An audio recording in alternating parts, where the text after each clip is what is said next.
मध्य प्रदेश की 28 विधानसभा सीटों पर होने वाले उपचुनाव की तारीख जैसे जैसे करीब आती जा रही है, वैसे वैसे राजनीतिक हलचल भी अब तेज होने लगी है। सत्ता में बरकरार रहने के लिए कांग्रेस और बीजेपी को इस उपचुनाव में एड़ी चोटी का जोर लगाना पड़ रहा है। दोनों ही राजनीतिक पार्टियों के लिए ये उपचुनाव बेहद अहम है।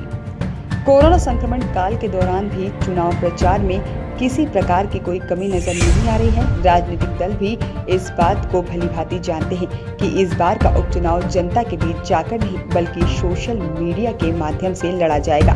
यही वजह है कि अब सोशल मीडिया पर बीजेपी और कांग्रेस एक दूसरे पर लगातार पलटवार करने में लगी हुई है। एक दिन पहले ही बीजेपी के द्वारा मैं भी शिवराज अभियान की शुरुआत की गई थी।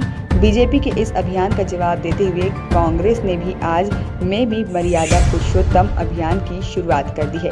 सोशल मीडिया पर शुरू किए गए कांग्रेस का ये अभियान लगातार चर्चा में बना हुआ है, क्योंकि कांग्रेस के इस अभियान के साथ ही इस उपचुनाव में राम और रावण की एंट्री भी हो गई है। उपचुनाव में जीत हासिल करने के लिए सोशल मीडिया के सहारे सभी राजनीतिक दल भी जी जान से जुटे हुए हैं। इस दौरान कांग्रेस और बीजेपी के द्वारा अलग अलग अभियान भी लगातार चलाए जा रहे हैं। इसके अलावा सोशल मीडिया पर दोनों ही राजनीतिक दल एक दूसरे पर निशाना साधते हुए भी कई तरह के वीडियो भी वायरल कर रहे हैं। लेकिन बीजेपी के द्वारा शुरू किए गए मैं भी शिवराज अभियान को टक्कर देने के लिए कांग्रेस ने मर्यादा पुरुषोत्तम राम का सहारा लिया है। हालांकि भगवान राम की इस उपचुनाव में एंट्री तो हो ही गई थी जब प्रधानमंत्री नरेंद्र मोदी के द्वारा अयोध्या में राम मंदिर का शिलान्यास किया गया था।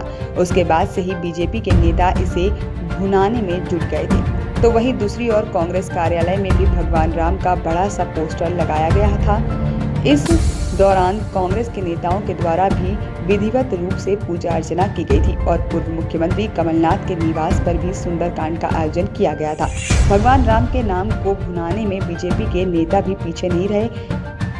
सुर्खी विधानसभा से बीजेपी के प्रत्याशी और प्रदेश के कैबिनेट मंत्री गोविंद सिंह राजपूत ने तो बाकायदा राम मंदिर के शिलान्यास के लिए एक विशेष अभियान शुरू कर दिया था।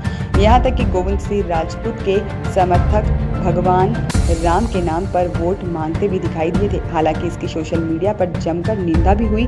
उसके बाद से ही इस अभियान को फिलहाल बंद कर दिया गया। लेकिन अब कांग्रेस ने शिवराज की लोकप्रियता को जवाब देने के लिए कमलनाथ को मर्यादा पुरुषोत्तम के रूप में दिखाया है।